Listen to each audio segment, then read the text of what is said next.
I'd like to say a word about last night's State of the Union.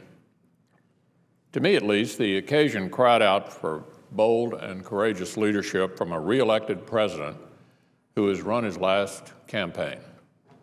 It called for a president who was willing to stare down America's challenges, reject the easy choices, and step outside his political comfort zone to unite a deeply divided public behind a common goal. Sadly, history will record no such moment. An opportunity to bring together the country instead became another retread of lip service and liberalism. For a Democratic president entering his second term, it was simply unequal to the moment. Following 4 years of this president's unwillingness to challenge liberal dogma, we got more of the same. The president spoke about energy infrastructure, but didn't even mention the Keystone Pipeline. He chose the nation's biggest stage to promote something that's inefficient and costly, like solar panels, instead of something that's proven and reliable and domestically produced, like coal. He advocated tax reform, but mostly as a way to increase the size of government, not as a way to increase our competitiveness.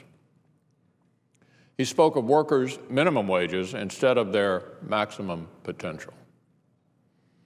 In short, with the exception of his impressive delivery and trademark style, last night's speech was pedestrian, liberal boilerplate that any Democratic lawmaker could have given at any time in recent memory. Gun control, cap and trade, tax increases, and spending programs are exactly what we've come to expect from a liberal president who seems perfectly content to preside over a divided country and a stagnant economy.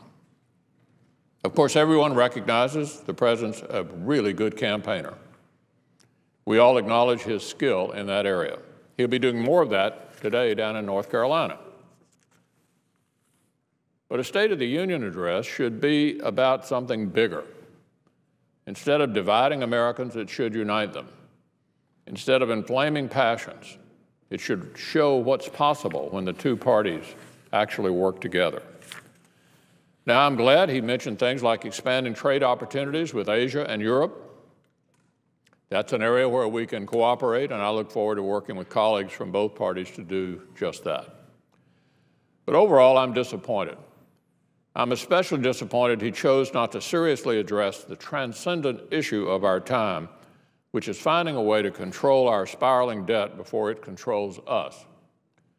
Because if we don't do that, we won't be able to leave our children the kind of country our parents left us. And that's a goal all of us should share. Take the Obama sequester as just one example. The president had a chance last night to offer a thoughtful alternative to his sequester, one that could reduce spending in a smarter way. That's what Republicans have been calling for all along. And it's the kind of thing the House has already voted to do, not once, but twice. We want to work with him to actually make that happen. But instead, we just got gimmicks and tax hikes. Just one more plan from the president that's designed to fail so he can blame others when it does fail.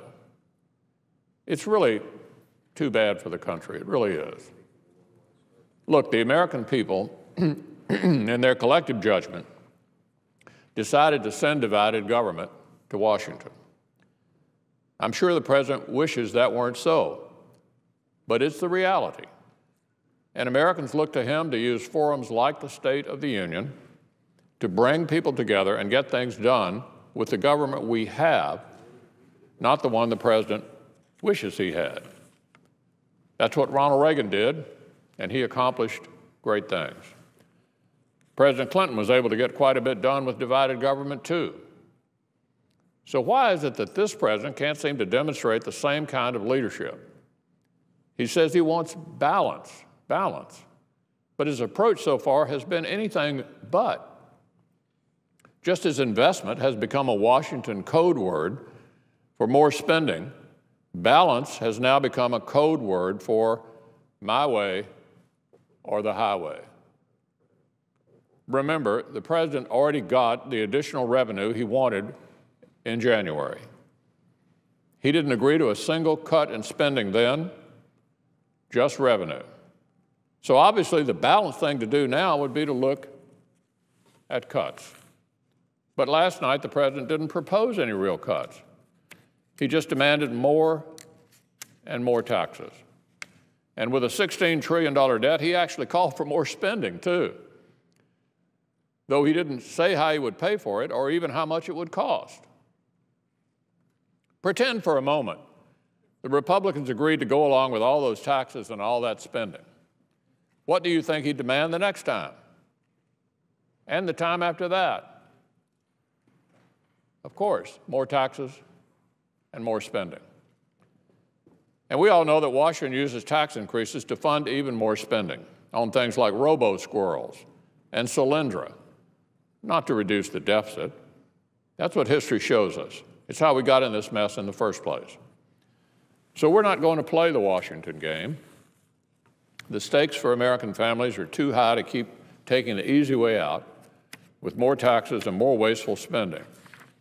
Republicans believe that taking on this massive burden of debt should be more important in this town than winning the next election. That's why we need common sense reforms like a balanced budget amendment. All Republicans support it, and Democrats should too. But we won't get anywhere as a nation if the president refuses to lead. We just can't. So the question is, will he lead? Will he lead? Or will he continue this endless campaign? Now I want to end on a positive note. So I'd like to point out there were areas of agreement last night, and I particularly appreciated the president's references to Burma. And Senator Rubio did a great job with the Republican address. I hope the president will actually listen to some of the things Senator Rubio said, and I hope he'll come back to Congress with some different ideas. We can get important things done in his second term. And if he's ready to come to the center, to the political center, we will.